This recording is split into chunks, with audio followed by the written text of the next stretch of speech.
Muy bien, hoy, siguiendo esta línea de la última semana de Jesús y hablando de la oración simple, yo quiero que veamos un poco lo que pasa el día jueves, ¿no? Que nosotros lo conocemos como la última cena, la tradición de Judas, el Getsemaní, el arresto de Jesús, ¿no?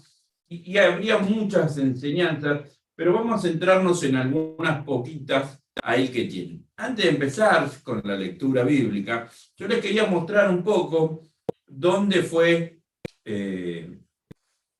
la última cena, cómo era la ciudad de Jerusalén en el momento.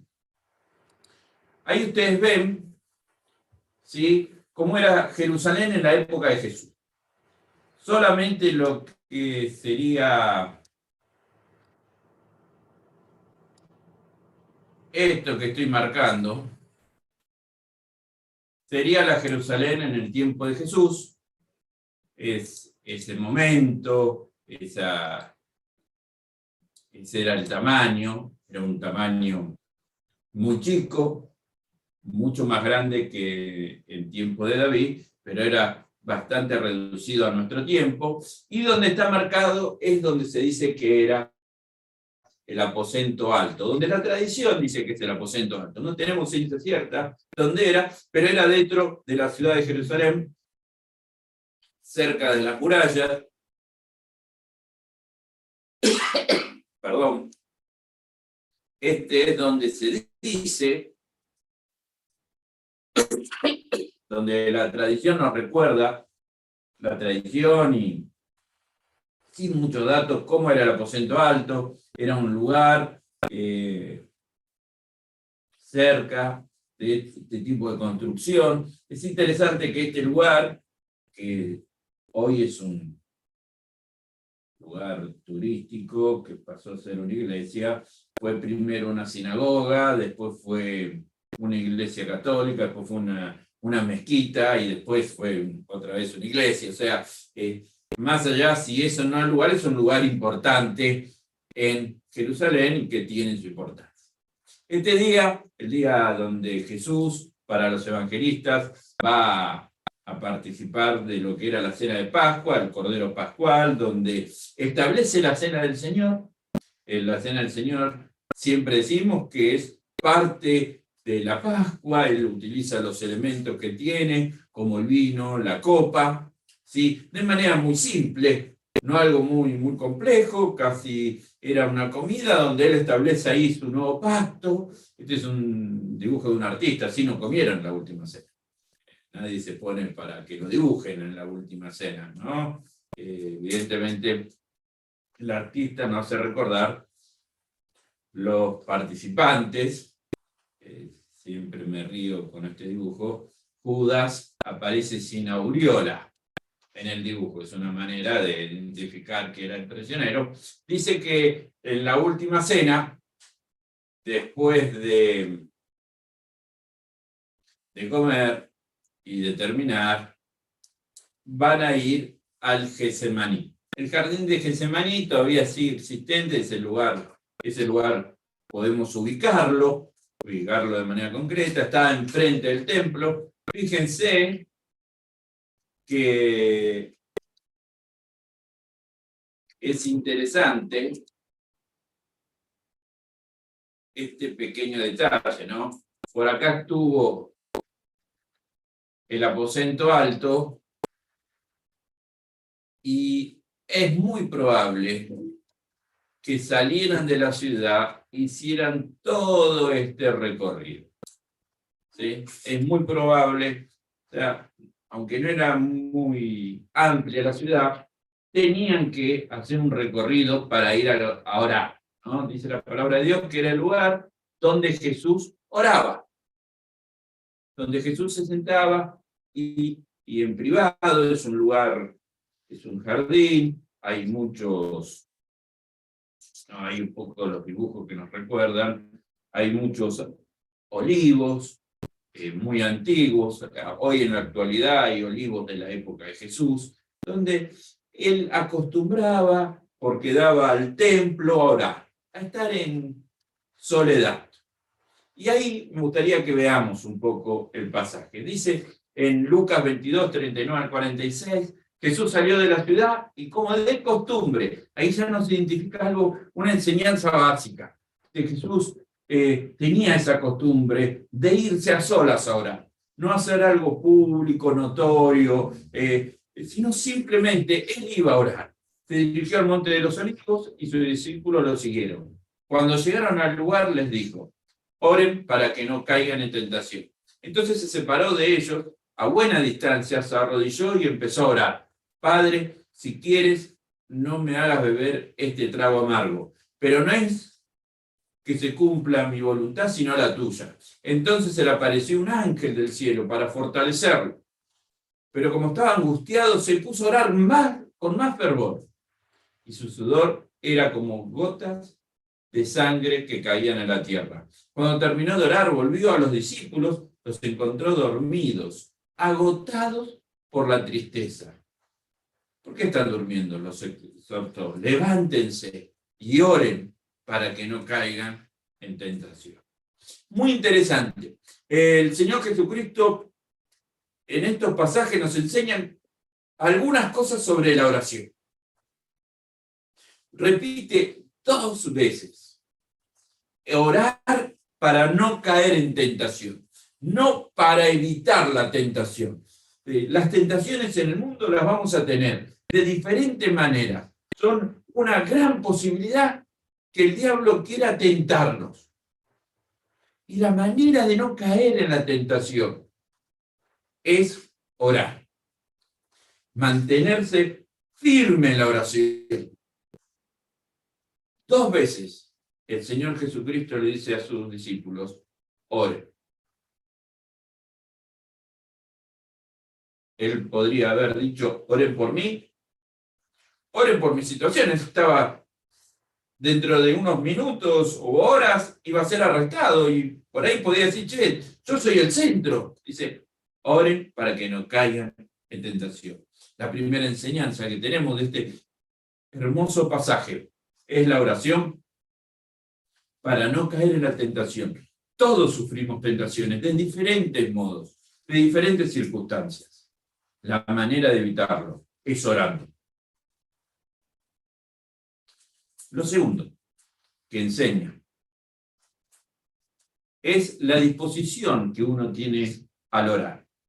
A veces nosotros oramos de una manera casi reclamándole a Dios que Dios actúe de lo que, como yo quiero que actúe. Reclamándole a Dios que hay que hacer lo que yo digo. Y el Señor Jesús hace 2 cosas que son llamativas. La primera, se arrodilla. El Señor Jesús, Dios en la tierra, para orar a su Padre, se arrodilla de una manera reconociendo la autoridad de Dios. Y lo segundo que hace, y que hace que nos llama a la reflexión, es esta frase, Padre, si quieres, no me hagas beber este trago amargo, pero que no se cumpla mi voluntad, sino la tuya. La disposición a obedecer, la disposición a hacer lo que Dios quiere. Muchas veces nosotros oramos a Dios reclamando que se haga algo que nosotros queremos, reclamando que se cumpla tal situación. El Señor no reclamó, dijo, mire, la verdad, Padre, yo no lo quiero hacer, pero que se haga tu voluntad. Segundo que enseña es la actitud que demostrar, de sumisión, de humillación, de reconocer que la voluntad de Dios es agradable. A veces nosotros oramos de una manera muy especial. Casi como que negociamos con Dios. Con Dios no se negocia. O se acepta o no la voluntad de Él. Y Jesús expresa lo que a Él le pasaba. Interesante. Esto no, Jesús ahí, el Hijo de Dios, expresa, esto no, por lo que voy a pasar no me gusta. Pero que se haga tu voluntad. Lo tercero que enseña es lo que sigue después que baja el ángel. es clave, ¿no? Ahí vemos que estaba muy deprimido o desanimado, entristecido el Señor, que baja un ángel a fortalecerlo, ¿no? Eso es un resultado de la oración de Jesús, que cuando nosotros oramos también el Señor nos fortalece. Y ahí surge una situación y una tercera enseñanza. Como estaba angustiado, se puso a orar con más fervor. En su situación dramática, en su tristeza, en eso que le causaba por ahí un dolor de pecho, diríamos hoy, o esos ataques de pánico que tiene mucha gente. Jesús se puso a orar, dice, con más fervor, con más fuerza, ¿no? Tal era su manera de orar, que parecía que le caían gotas de sangre, ¿no? Por el estrés. ¿Por qué? Porque estaba orando, estaba angustiado, estaba en una situación difícil.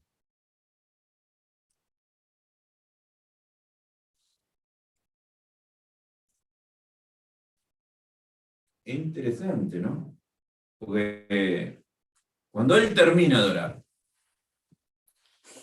va a buscar a sus discípulos. Y el pasaje nos aclara que ellos también estaban agotados por la tristeza. Él estaba angustiado, los otros estaban agotados. Y lo que hicieron automáticamente, los discípulos se pusieron a dormir. Y él les tiene que decir, levántense, oren para que no caigan en tentación. No lo estaba diciendo alguien que estaba fresco, que había dormido, lo estaba diciendo alguien que estaba angustiado, que estaba orando con fervor por lo que iba a vivir, por lo que iba a entregar, y se encuentra con sus discípulos que ellos están agotados. Y los exhorta para que sean. En el tiempo de angustia tenemos que orar. Vuelvo a decir, Jesús nos presenta en su última semana una fe simple, una fe sencilla, sin tantas complejidades, sin tanto ritualismo, sin tantas cosas complejas. El último día, antes de enfrentar el juicio, la tortura, que vamos a ver la semana que viene, los golpes, Jesús, en su angustia absoluta, él sabía que lo iban a traicionar, lo sabía que lo iban a entregar, en su angustia absoluta, dice, oren. Lo hace con fervor,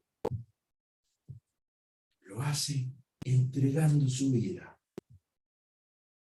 Estamos tristes, estamos angustiados, oren.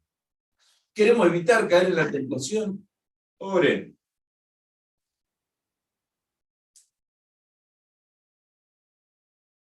A veces somos como los discípulos.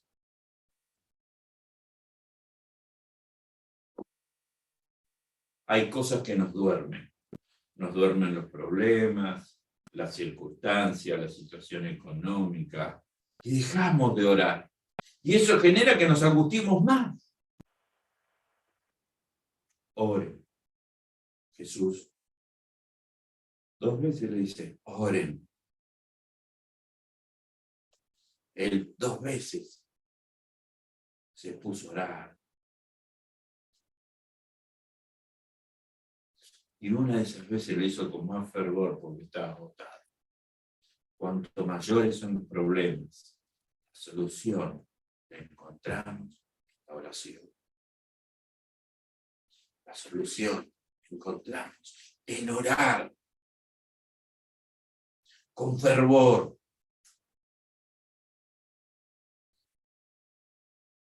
Claramente, él tenía que obedecer la voluntad de su padre. No le evitó la oración pasar por sufrimientos, porque era necesario que él sufriera, que fuera torturado, que fuera crucificado, para después tener victoria. Pero sí, el Padre lo fortalecía para hacer eso. Cuando estamos agotados, cuando los problemas nos superan, hay que orar. no sé si se van a solucionar firmemente, o rápidamente, mejor dicho, pero sí tener la seguridad cuando el Señor me fortalece como hizo con Jesús. El Señor puede hacer algo grande, pero nosotros tenemos que orar y orar con firmeza. Yo cuando pensaba, y en esto de que estamos preparando el estudio, me gusta ver, buscar fotos y poner fotos, y fotos de un poco cómo era Jerusalén, recordaba, ¿no? Es un lugar muy turístico, el Getsemaní, pero es como ir a orar a un bosque, ir a orar a lo más alejado de la ciudad. Yo me ponía a pensar, ¿por qué Jesús no fue al aposento alto y se quedó ahí y le dice a los otros muchachos, váyanse, yo necesito orar solo, ¿no?